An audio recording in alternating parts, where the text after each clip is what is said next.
तमाम देखने सुनने वालों को अस्सलामु अलैकुम वरहमतुल्लाहि वबरकातुहू। अक्सर औकात हसद करने वाले लोगों से दूसरों की तरक्की बर्दाश्त नहीं होती और वो दूसरों पर जादू तावीज़ात के ज़रिए बंदिश लगवा देते हैं, जैसा कि कारोबारी बंदिश, लड़कियों की शादी में रुकावटें, रिज़्क़ की बंदिश वगैरह। इसलिए इस आसान से वजीफ़े के ज़रिए अल्लाह पाक से मदद मांगें।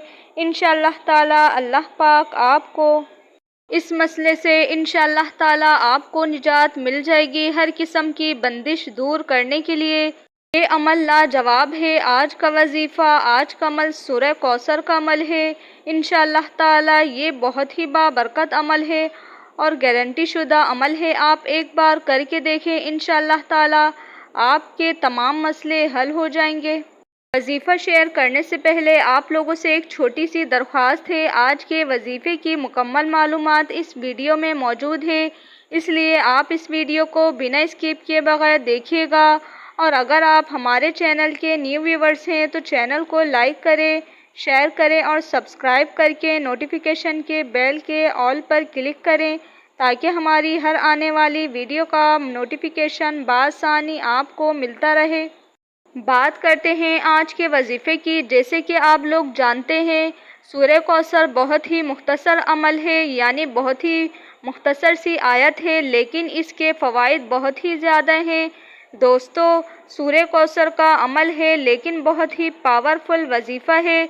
ये अमल आपने 3 रातें करना है, बुध की रात, जुमे रात की रात और जुम्मे की रात।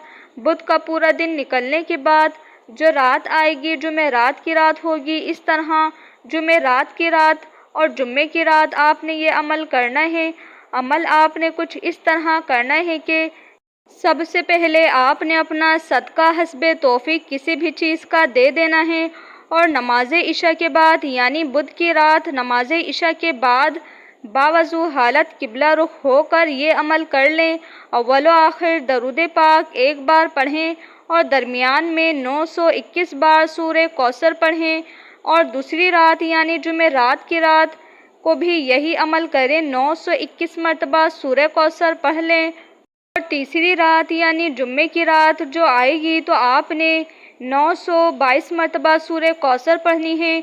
इसी तरह आपका अमल मुकम्मल हुआ और आप सूरह कौसर के आमिल बन चुके हैं। इसी तरह आपने अब किसी भी जायज़ मकसद के लिए किसी भी बंदिश के हवाले से, चाहे वो रिज़्क़ की बंदिश हो, चाहे वो कारोबार की बंदिश हो, चाहे वो शादी की बंदिश हो, किसी भी जायज़ मकसद के लिए आपने 121 बार चीनी पर या पानी पर या नमक पर दम कर सकते हैं।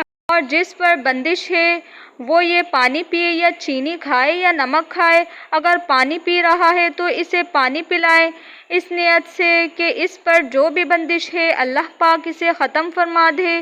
कुछ पानी इसमें से बचा लें और इससे इसका हाथ मुंह धुलवा दें कच्ची जगह पर। इंशाअल्लाह ताला कुछ ही दिनों में बंदिश ख़त्म हो जाएगी। जिस मकसद के लिए भी खिलाएंगे इंशाअल्लाह ताला कामयाबी होगी। मसलन बीवी अमल कर रही है अपने शौहर के लिए, इसको राह रास्त पर लाने के लिए, तो वो भी ये अमल कर सकती है। शौहर राह रास्त पर आ जाएगा। वालिदैन अपनी औलाद के लिए भी कर सकते हैं। जो नाफरमान औलाद है वो फरमा बरदार हो जाएगी। इंशाअल्लाह ताला आपके तमाम काम बाखूबी आसान हो जाएंगे। जिस मकसद के लिए भी करेंगे इंशाअल्लाह ताला वो तमाम काम बाखूबी आसानी से होते चले जाएंगे। लेकिन याद रहे कि ये अमल सिर्फ जायज़ मकसद के लिए है। अगर कोई भी इस अमल को नाजायज़ मकसद के लिए इस्तेमाल करेगा तो इसका ज़िम्मेदार वो खुद होगा। उम्मीद करती हूँ कि आज की वीडियो आप लोगों को पसंद आई होगी। पसंद आई हो तो कमेंट्स करके ज़रूर बताइएगा। और अगर अमल बताने में किसी भी किस्म की गलती हो गई हो या किसी भी किस्म की कोई बात आप लोगों को वजीफ़े के हवाले से समझ नहीं आई हो तो आप लोग कमेंट्स करके पूछ सकते हैं। अपना बहुत सारा ख्याल रखिएगा। मिलते हैं नेक्स्ट वीडियो में। अल्लाह हाफिज़।